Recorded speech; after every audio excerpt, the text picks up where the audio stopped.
Ter clareza de um propósito maior facilita demais o processo. Eu fui um cara preguiçoso a vida inteira. Eu não tenho espírito empreendedor. Só que eu olhava para as coisas que eu gostaria de ter, que eu gostaria de mudar na sociedade. Falei, não, eu consigo, neste momento, através do empreendedorismo. Então, como é que eu me adapto? O Arthur, quando tá com preguiça de manhã, etc., como que ele faz para dar o sangue ali? Eu lembro do meu propósito.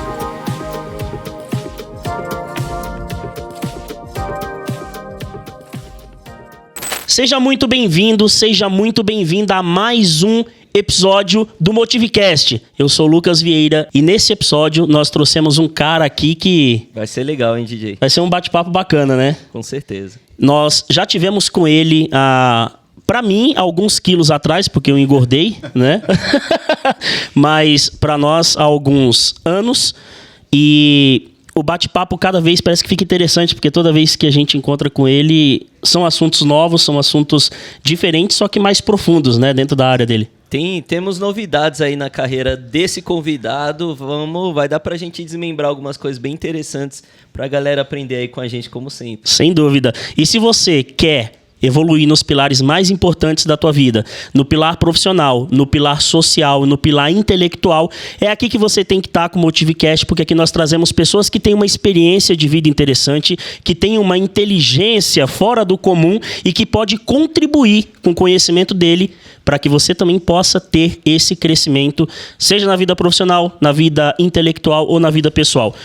E esse cara que nós vamos trazer hoje aqui, ele é empreendedor, CEO da Octa, empresa de economia circular. Ele vai falar um pouquinho mais sobre isso.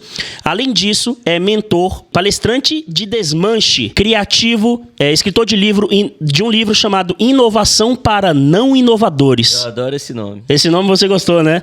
Desde a primeira vez que ele ouviu, ele gostou desse nome. E aí, o título é o tema até do nosso episódio de hoje. Inovação para Não Inovadores. Como mentor, desenvolve palestras com o propósito de inovação pessoal, é isso, né? Inovação pessoal e profissional, tudo a ver com o nosso bate-papo. E tem um princípio muito interessante, Lucas, que é o princípio de família. Ele até colocou na mini bio, deixou frisado aqui, ó. Princípios de linhagem familiar. Eu conto quem esse cara é ou deixo ele contar?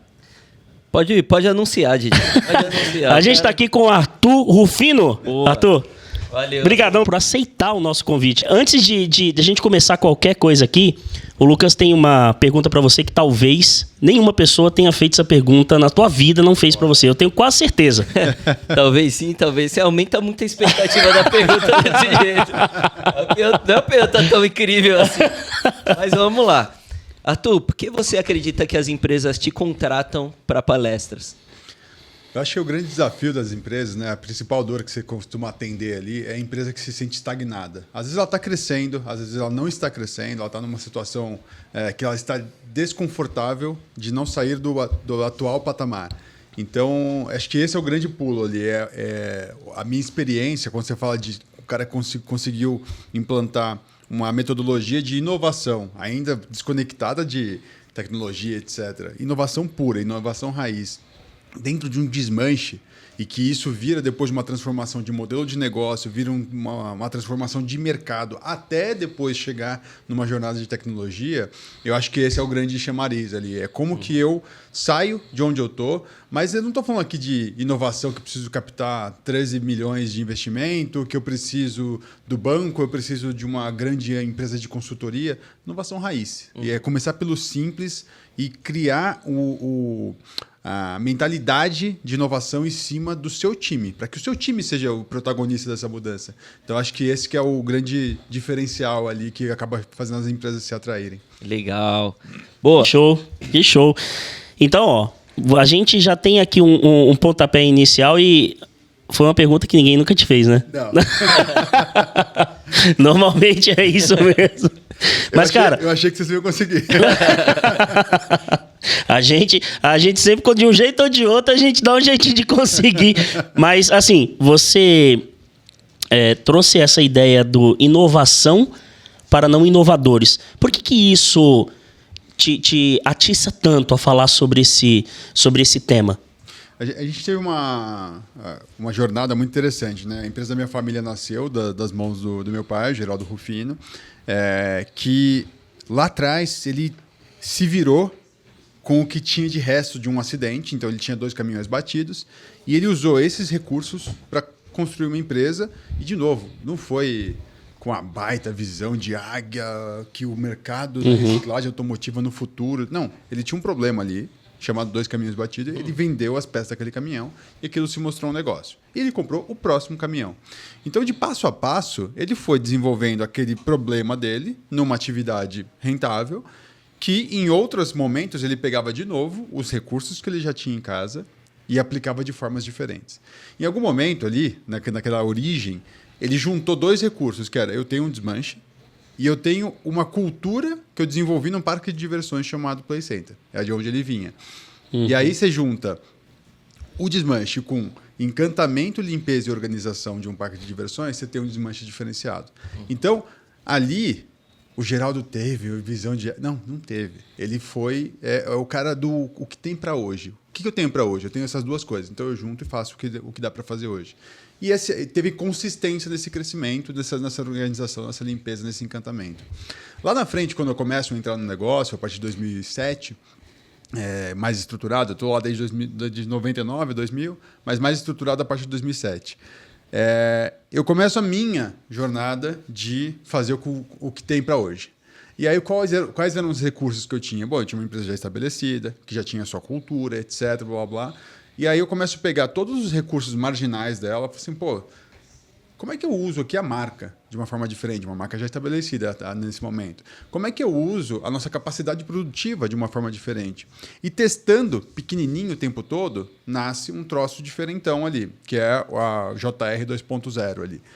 E aí, naquele momento, entre várias coisas que a gente estava fuçando e criando inovação, uma delas foi a tentativa de compra da empresa. Uma empresa americana notou a gente, a maior desmanche do mundo, fatura 14 bilhões de dólares, e viu e veio tentar comprar. Foram 3 meses de negociação, aprendi fusões e aquisições, foi uma delícia assim, a experiência.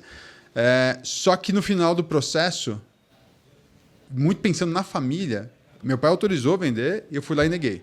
Viajei lá, sentei com os caras e neguei.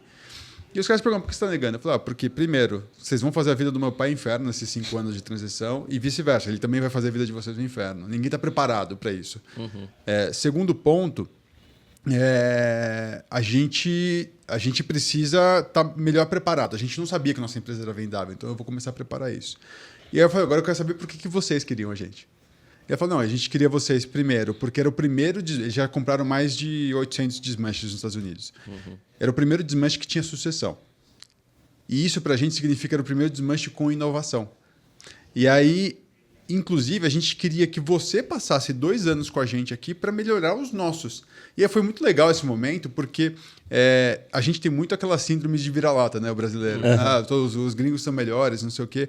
E foi muito bacana, porque eu passei anos visitando outros países. Eu fui para 9 países até aquele momento, entendendo desmanches de outros países. E aí, de repente, os gringos estavam falando, não, a gente quer o seu modelo. A gente quer o que você construiu lá. E aí, junto com isso, além da primeira informação, a primeira vez que eu ouvi a palavra inovação no meu negócio foi quando o gringo falou que estava comprando a gente por inovação. Em seguida, tentaram proibir nosso segmento em São Paulo e a gente conseguiu, em cima daquilo, construir a lei do desmanche. Então, quando eu vi aquilo tudo pronto, eu falei, a gente criou uma jornada de inovação e, para mim, acho que até para mim ali, inovação era tecnologia, era programar o próximo app, etc. Não, a gente tinha feito uma inovação raiz. Então, quando eu falo de inovação para não inovadores, é quando eu olho para trás e vejo que existiu uma metodologia, que a gente fez isso algumas vezes na nossa jornada, e ela começava de novo. E a gente tinha que voltar a ser um não inovador para inovar de novo.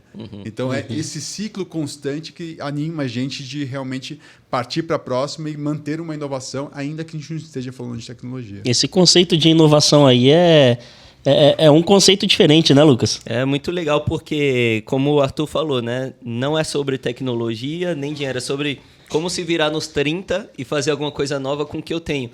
Eu queria que você passasse uma dica aqui para a galera que está assistindo a gente, sejam eles líderes ou colaboradores. Fazendo uma viagem no tempo e pegando lá o Arthur do passado, que não tem muitos recursos e precisa entender como inovar. Mesmo que naquela época você não sabia que você estava inovando, como que... Eu acho que isso tem muito a ver com comportamento. quais que eram os comportamentos que você visualiza que você aplicou e você tinha naquela época, talvez você ainda tenha, e que te levaram a enxergar essas situações de uma forma a inovar algo que as pessoas faziam igual. Até porque esse era o primeiro negócio desse no Brasil, desse segmento. É uma atividade super conhecida no Brasil, tanto pelo seu lado legal quanto pelo seu lado ilegal, mas estruturado no tamanho que nós chegamos, a gente foi o primeiro, realmente. Então, Qual é o comportamento de um inovador não inovador? Eu não sei se eu posso falar. É isso aí. Em primeiro lugar, é se manter não inovador, né? Porque eu sempre falei muito isso. Isso significa sem vício? Tem muito disso, não ter o vício, mas é muito de você ter a humildade de que você entregou uma inovação, ela já deixou de ser uma inovação. Agora tem que criar outra. O mercado já está assistindo aquilo, em 5 dias ou 5 meses, o seu concorrente já está copiando aquilo. Então, você já volta para o seu estágio inicial, que é o que eu vou trazer do primeiro comportamento, e parte para o abraço, eu não sou inovador mais. Já entreguei, estou indo para a próxima. Mas acho que o primeiro, assim, o mais difícil de encarar é a questão de você se colocar numa posição de leigo, que acho que é o que mais trai você no seu negócio, é a sua especialidade. Então, eu sou muito bom em centros de desmontagem de veículos, etc, blá, blá, blá.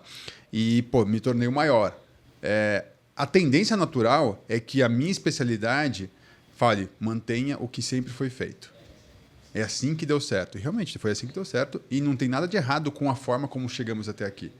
Mas dificilmente você pode pegar as maiores empresas do mundo, o cara fez a mesma coisa o tempo todo. Ele foi trocando de patamar. Não é à toa que muitas vezes você troca de presidente, etc. Mesmo o fundador estando lá prontinho para atacar mais. Então, atuar numa posição de leigo é uma jornada mental surreal, assim, porque você precisa desativar o que você conhece.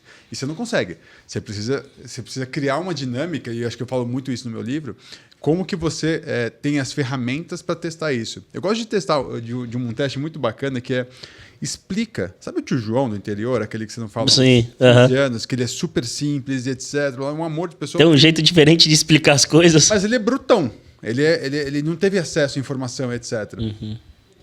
Explica para ele em 5 palavras o que você faz.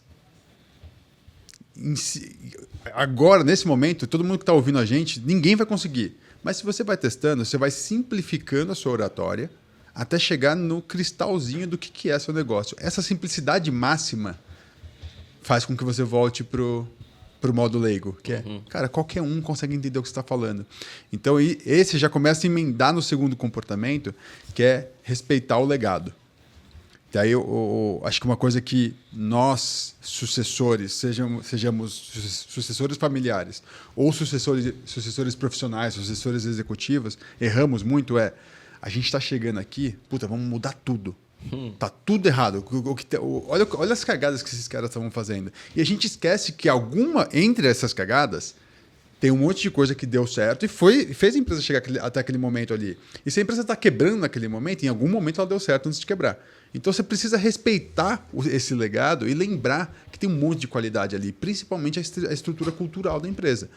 A estrutura cultural, inclusive, pode estar quebrada também. Mas não quer dizer que não foi ela que trouxe a empresa até aquele determinado patamar. Então, se você não tiver esse respeito com o que está para trás, você não consegue construir o que está para frente. Porque quando a gente é sucessor, de novo, seja familiar ou profissional, a gente está sempre falando de uma reforma, você não está construindo algo novo. Então, se você desconsidera as colunas, os pilares, etc., você derruba o imóvel inteiro. É muito parecida a lógica ali. Então, tem alguns comportamentos, e acho que eu trago bastante isso em passo a passo no livro, que transformam a forma do empreendedor ou executivo à frente do negócio pensar, mas principalmente se você não derrama isso para o resto do time, você está sozinho ali brigando. Você vai ficar dando murro em ponta de faca. Então, acho que a inovação, a gente tem que derramar muito esses comportamentos na cultura da empresa, para que a empresa esteja inovando, não você. Eu lembro que quando a gente se encontrou em 2018, que o Lucas e eu fomos lá na JR Diesel, você tinha falado que o teu ponto mais forte e que você gostava muito era essa questão da engenharia reversa. E tudo que você falou agora cabe certinho uma engenharia reversa, né? Sim. Como que uma pessoa, esse nosso seguidor, essas pessoas que gostam de se desenvolver e absorver conhecimento, como elas podem fazer essa engenharia reversa na vida dela para continuar aprendendo, tirar aquele negócio de que eu já sei e eu já sei, sabe? Porque parece simples, né? Volte a ser leigo. Mas... volte a não saber. Peraí, não é tão simples assim, porque senão todo mundo fazia. Não então, é nada simples. É meio estranho. Parece ser algo tão óbvio que, ao mesmo tempo, quando você vai aplicar é difícil. Talvez seja por causa dos nossos egos ou das nossas, das nossas existências que impedem a gente de dar um passo para trás. Eu fico me colocando ali na imagem de um novo gerente em uma empresa, que entrou ali, já trabalhava naquela empresa, ele vê que tem algumas coisas que eram feitas erradas e se coloca nessa mesma situação que você acabou de falar. Vou mudar tudo. Mas peraí, tem um monte de coisa que estava certo, não precisa mudar tudo. Então, eu queria entender, junto com essa pergunta do DJ, se, na sua visão, inovação é diferente, equivalente, é igual ou diferente a reforma. Inovação e reforma são palavras iguais? São palavras distantes? Eu acho que a inovação ela é igual reforma em determinados estágios da própria inovação, da empresa, seja o que for. E às vezes é uma criação, é uma obra do zero, porque e assim, do zero entre aspas, né? Porque o Arthur já viveu 15 jornadas empreendedoras, etc, blá blá, vai começar uma nova. Por mais que seja um CNPJ novo, um negócio novo, etc, eu estou trazendo um monte de coisa dessas outras empresas, da minha experiência, e construindo esse troço. Então não vamos chamar de reforma, mas eu não estou descartando um monte de coisa que eu tenho para o passado aqui. Mas inovação, essa inovação que está nascendo ali na mão do Arthur naquele momento, essa está saindo do zero. Literalmente, é um CNPJ novo, num negócio novo, num novo modelo de negócio, e não necessariamente ela está certa. Tá? Eu acho que é aí que entra a questão do comportamento do não inovador. Né? Eu botei essa empresa de pé, coloquei um monte de coisa para validar, as provas de conceito, putz, acertamos 50%, erramos 50%. Próximo processo de inovação. Começa do zero. E aí são novas reformas. Então, essas reformas elas têm que me dar um upgrade sempre. Eu tenho que estar crescendo. Não necessariamente tudo que eu estou trazendo de inovação vai dar certo, vai ser escalável, etc. Mas quando a gente fala aqui de comportamento, de novo, aí não importa se você é um gerente assumindo uma posição, ou se você é um familiar, seja o que for. Tem um negócio que trava muito a pessoa que está trabalhando ali, que é o reconhecimento. A pessoa espera muito reconhecimento e isso me travou por muito tempo. Toda vez que eu levava um ponto para ser evoluído dentro da JR Diesel, quando eu estava lá, e que o propósito da ideia era ser reconhecido pelo que eu tinha feito, ele já nascia torto. E aí eu tinha que encarar o meu pai, ou minha mãe, ou o sistema que já estava imposto na empresa, porque era simplesmente o Arthur dando chiliquinho que ele queria um negócio diferente do jeito dele. A partir do momento que eu abri mão do reconhecimento e o meu propósito era fazer dar certo algo na empresa, a empresa ter mais resultado, aí eu não ligo mais se a ideia vai ter o meu nome, se eu fui reconhecido ou não por aquilo, etc. Então, quando você começa a abrir mão desse reconhecimento, a coisa começa a ser mais fluida, você tem clareza de um propósito. E, de novo, o propósito não precisa ser salvar o mundo, não precisa ser tornar o mundo mais verde ou salvar o urso polar.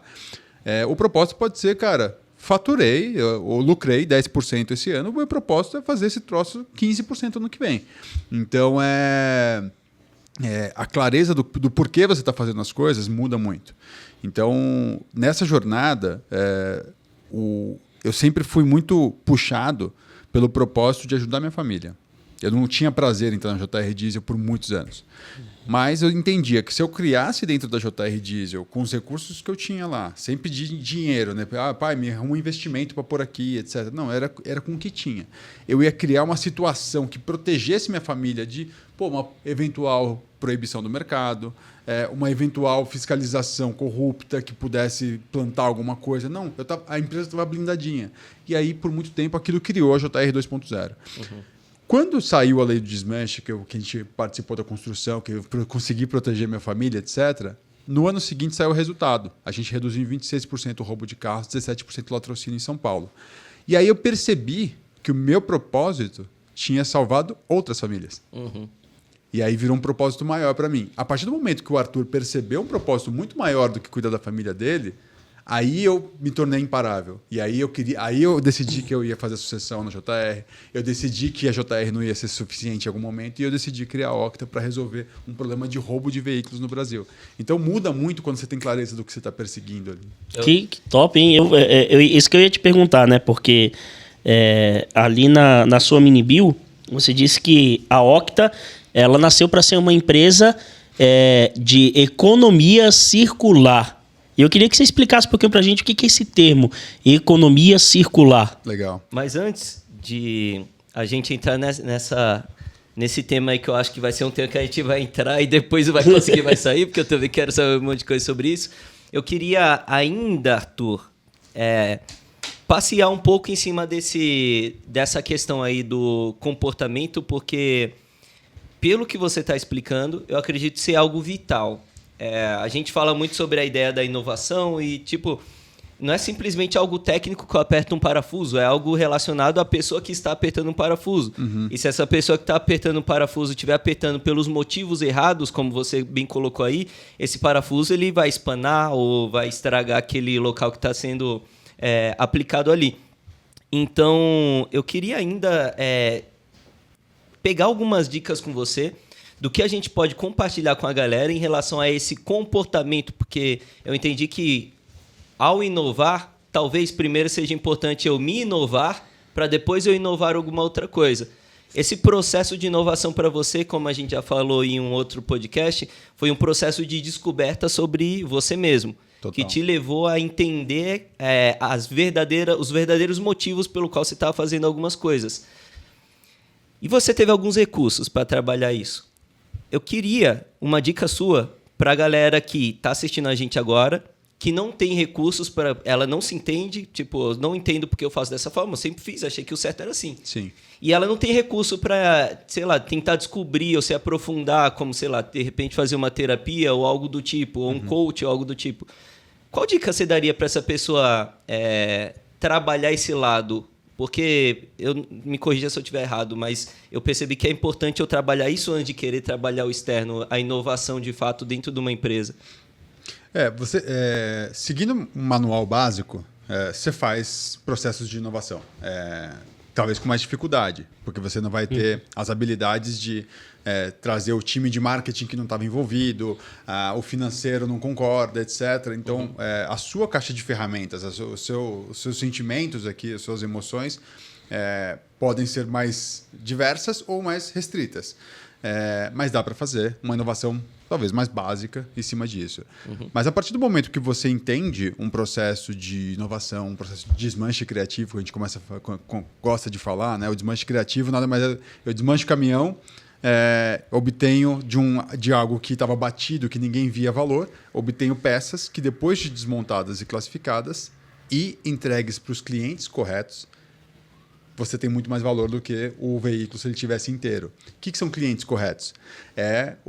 Decidir o que é vendido como reuso, o que é vendido como algo que vai ser consertado, o que vai ser vendido para o reciclador. Então, esse é o universo do caminhão. Quando eu falo de um desmanche criativo pessoal, eu saber desmontar e visualizar os meus comportamentos, as minhas ações, as minhas qualidades, os meus defeitos. Você pode fazer isso com ferramentas online de avaliação de comportamento, de perfil comportamental, etc. Você pode fazer trocando ideia com as pessoas que mais te conhecem, mas tirando os filtros, né? Então, poxa, me fala aí o que você pensa de mim, não sei o quê. Eu acho que você, tá sempre bêbado, não sei o que, blá, blá, blá. Não, mas, pô, não pode ter uma não mais. Só ouve. Abre e ouve. Você pode ficar pé da vida com tudo que a pessoa falou, mas absorve, põe no caderninho e fala assim, pô, deixa eu entender esses comportamentos. Mas no final do dia, você precisa de uma avaliação bastante ampla ali. Então, seu cônjuge, mãe, pai, melhores amigos, empregador atual, anterior, pede avaliação aberta, porque você vai começar a ver um padrão. Fala assim, pô, isso aqui, 3 pessoas diferentes em situações. Oh, essa aqui era minha namorada, esse aqui foi meu patrão. Todo mundo me falou isso. Eu vou continuar batendo aqui dizendo que eu não tenho isso. E aí você vai fazer a sua jornada de buscar solução para aquilo. Terapia é um troço que custa, mas não é. Hoje em dia, você tem os aplicativos da vida aí, você tem até terapia de R$50.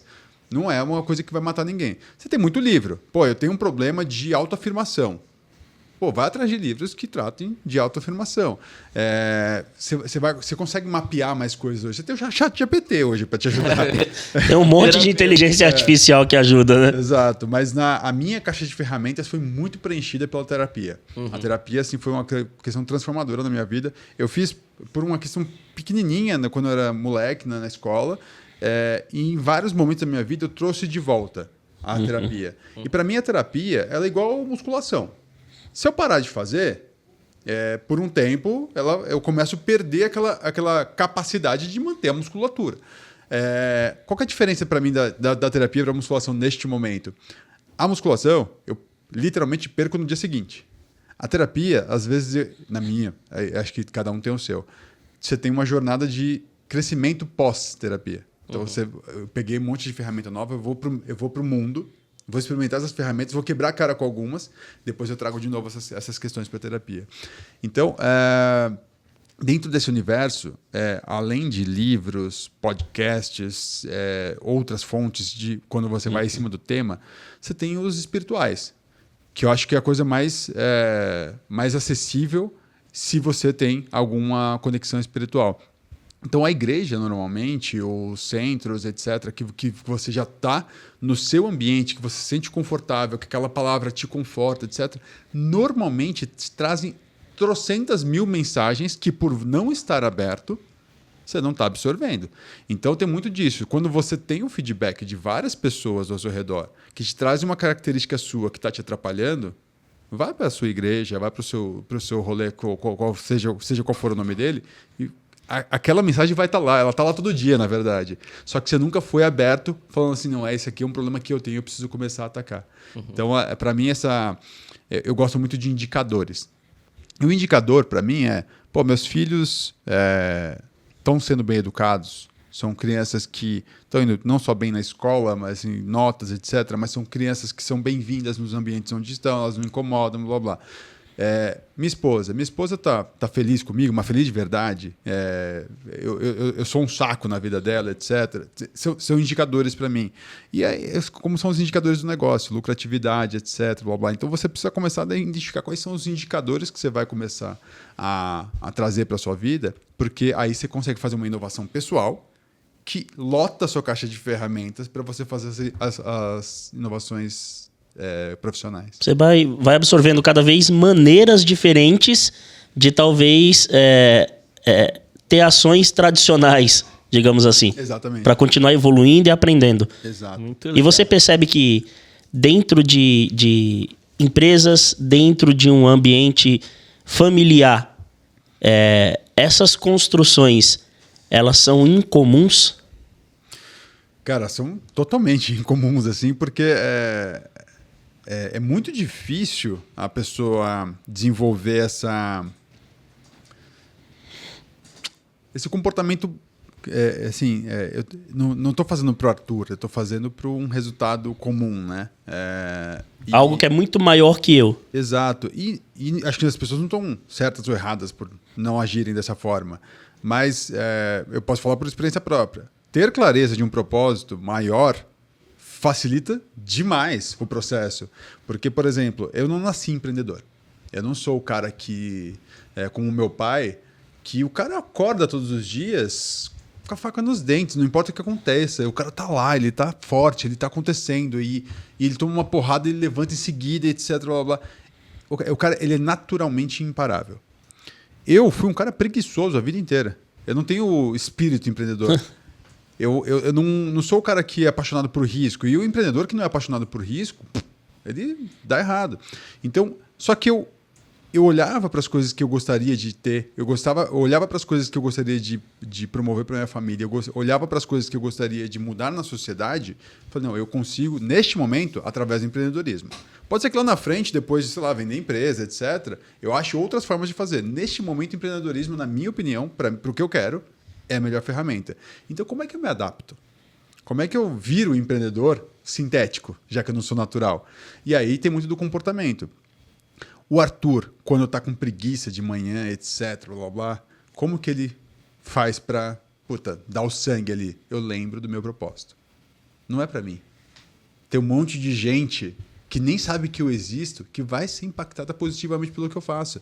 Então, isso faz eu acordar cedo para fazer as coisas, isso faz com que eu não desista, isso faz com que eu mude meu comportamento no momento de teimosia para persistência, porque tem coisa que você fica batendo ali porque você quer daquele jeito. Não, persistência é um troço diferente. Persistência eu preciso conseguir, mas agora fazendo outros caminhos.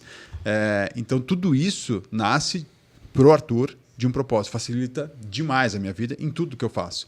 Seja na minha saúde, seja no meu relacionamento, seja na criação dos meus filhos, seja nos meus negócios.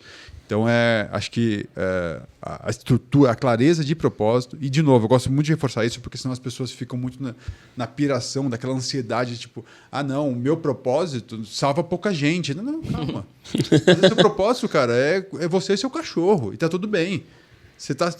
Cada um tem um propósito, né? Seu quadrado é desse tamaninho aqui, é só você e o cachorro, mas vai te fazer muito bem proporcionar uma vida animal para você e para o seu cachorro. Tá incrível. Tá tão bom quanto o meu. Não tem tamanho isso. É o que funciona para você e é o que funciona para mim. De novo, em algum momento, o que fez a maior transformação na minha vida era proteger 4 pessoas. Eu, minha mãe, meu pai, minha irmã e meu irmão. Ponto.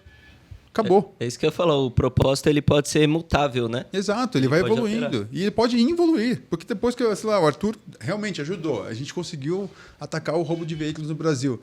Pode ser que eu volte e fale assim, cara, eu quero viajar com meus filhos. Ponto final. Legal. E não quero mais nada. Não sei. O propósito muda de acordo com o tempo, né? Exato. Tem um ditado que fala assim, quando o discípulo está pronto, o mestre aparece. E a gente pode usar mais ou menos isso para o propósito também. Quando o discípulo está pronto, o propósito aparece. Porque quando você começou, você chegou lá e falou, vou proteger minha família.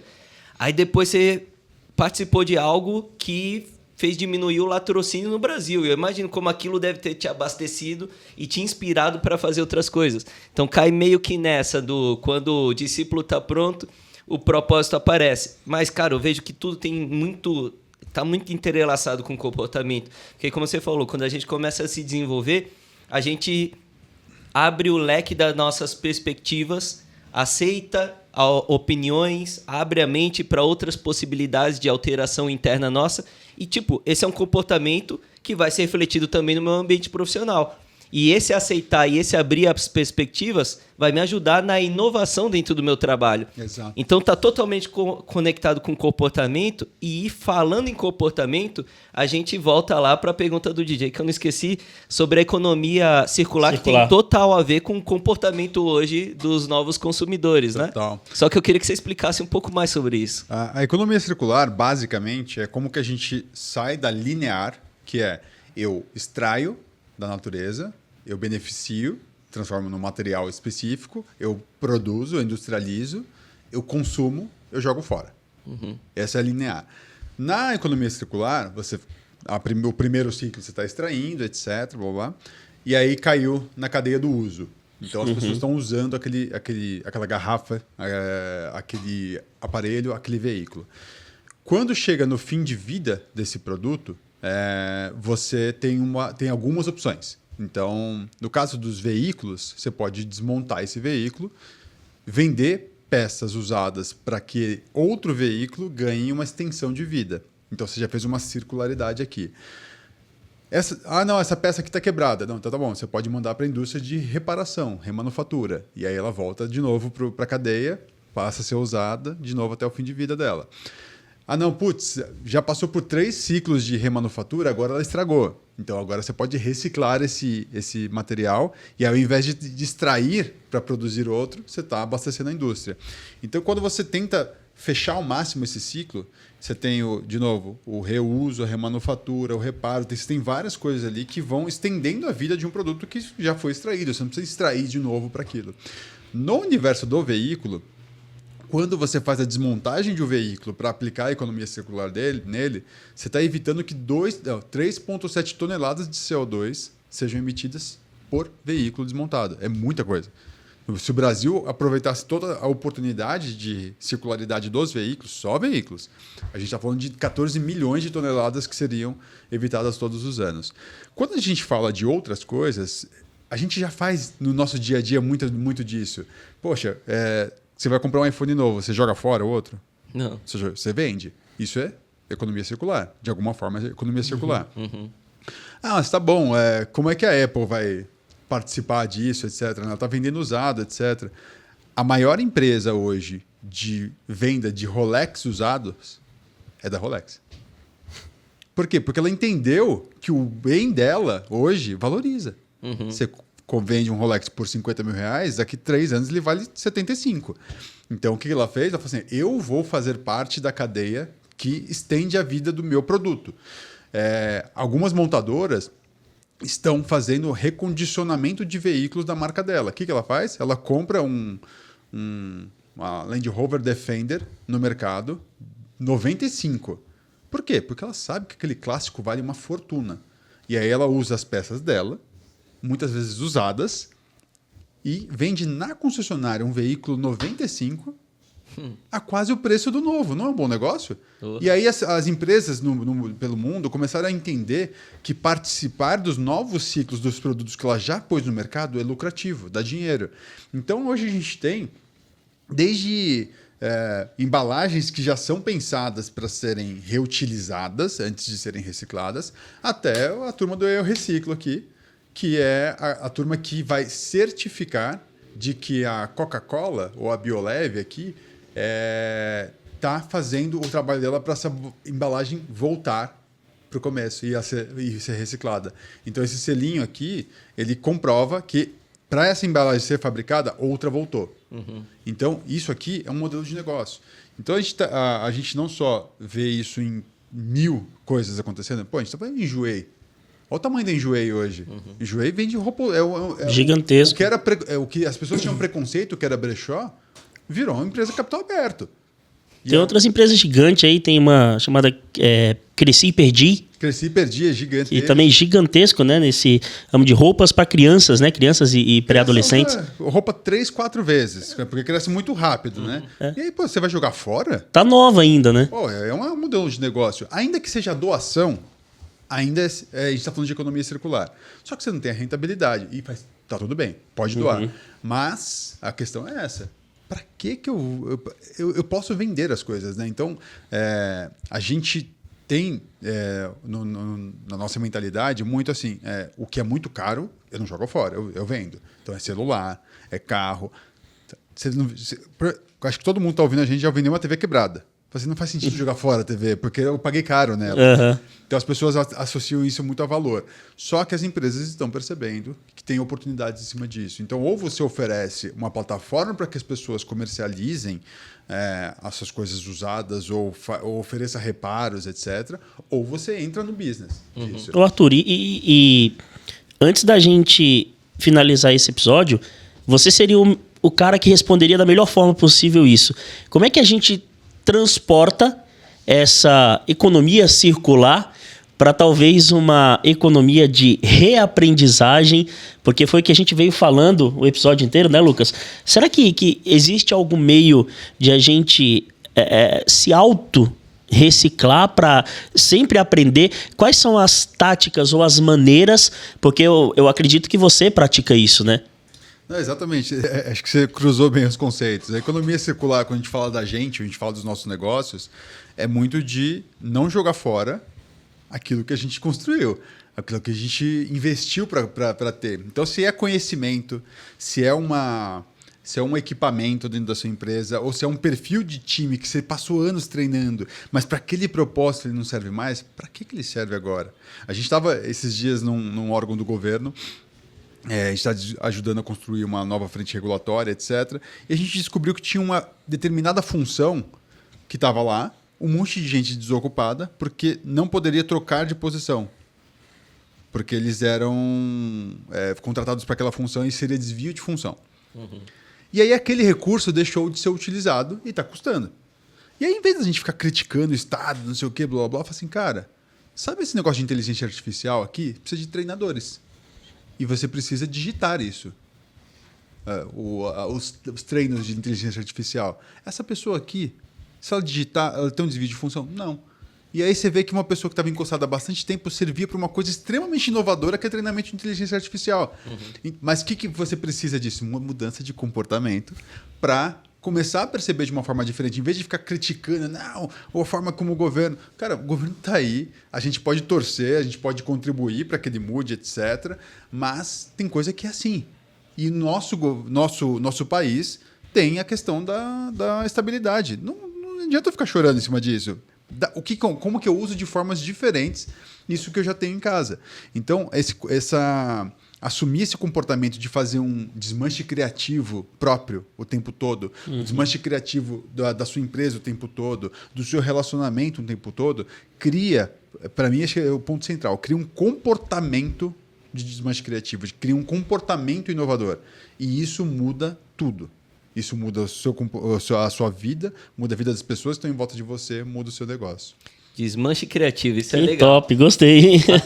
A gente estava falando sobre inovação e quando eu vejo essa palavra, economia circular, isso parece algo novo, muito inovador, mas no final das contas, existe brechó desde quando eu era criança, que é uma economia circular. Exato. O pessoal faturando ali com uma grana de uma roupa que já não usa mais. Existe a cultura dos pais de, tenho 4 filhos, vou guardar essa roupa aqui para o próximo, Então, é uma economia circular. Já está aí. Só que, às vezes, algo tão óbvio como isso não está sendo aplicado em coisas que poderiam gerar lucratividade. E aí, quando alguém enxerga de uma forma diferente aquilo que já está sendo feito, vira inovação. Vira inovação. Muito Exatamente. Que bacana. Arthur, a gente está chegando ao final desse episódio porque quando a conversa está ficando boa, o tempo, infelizmente, chega ao fim, né?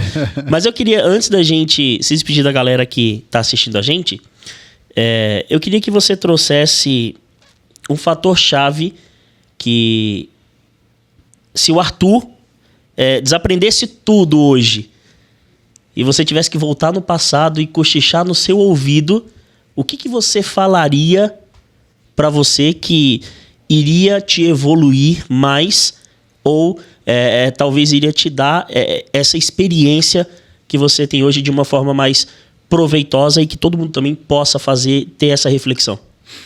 Bom ponto. Cara... Eu acho que eu falaria muito para eu acreditar mais nas minhas ferramentas, nos meus recursos. Eu acho que por muitos anos eu fui uma pessoa que já por observação, seja por ter nascido assim, várias coisas, eu tinha uma caixa de ferramentas interessante que eu não reconhecia, que eu não percebia. E aí, por falta de conhecimento das minhas ferramentas, eu não utilizava. Então, com certeza eu ia atacar na autoestima do Arthurzinho lá atrás para que ele pudesse aplicar isso mais cedo. Que tivesse exposto mais cedo a tudo que podia dar certo e tudo que podia dar errado. Isso teria facilitado bastante minha vida e teria... E uma coisa importante, eu acho que eu não teria pulado fracassos com isso. Mas eu acho que eu teria passado por fracassos mais construtivos do que o de não ter feito. Então, acho que está muito em cima disso. Menos doloridos, né? E você provavelmente estimula seus filhos nessa visão. Exatamente. Que bacana. E o nome do seu livro, de novo, Inovação... Inovação para não inovadores. Então, pessoal, é uma dica de leitura aí. E acredito que tudo que a gente conversou aqui vai também estar lá dentro do livro, né? Tá tudo lá dentro, tá num passo a passo bem organizadinho. O que ele não tem, que vai ficar pro próximo livro, é a minha jornada pós-Octa, né? Porque tudo isso que a gente falou é uma jornada de inovação muito raiz até chegar numa startup. A partir de 2021 vira uma startup, que é a Octa. Então, essa parte do empreendedorismo digital, dá para trocar ideia, dá para fazer palestra, mas não tá num livro ainda. Que show. Se as pessoas quiserem te encontrar nas redes sociais, como elas fazem? Arthur Rufino com TH no Instagram, LinkedIn, Facebook, vai em todos lá que tá igualzinho. Show. E aí, Lucas, foi proveitoso esse nosso episódio? Vou trocar ideia com o Arthur. Muito bacana. Arthur, brigadão de novo aí por ter aceitado o nosso convite. Valeu. E para você aqui, também, antes de falar com você, Lucas, meu parceirão, esqueci de apresentar o Lucas no começo desse episódio aqui, mas vacila, o cara já é da casa, né? Mas eu quero agradecer a você que esteve presente com a gente aqui e dizer que aqui é o lugar que vai te ajudar a fazer com que você evolua cada vez mais nos 3 pilares mais importantes da sua vida. No pilar profissional, no pilar intelectual e no pilar pessoal. Essa é a nossa missão. E, inclusive, Arthur, a missão da Motive, você falou lá atrás e eu fiquei com isso na cabeça para falar, você também pensou, né?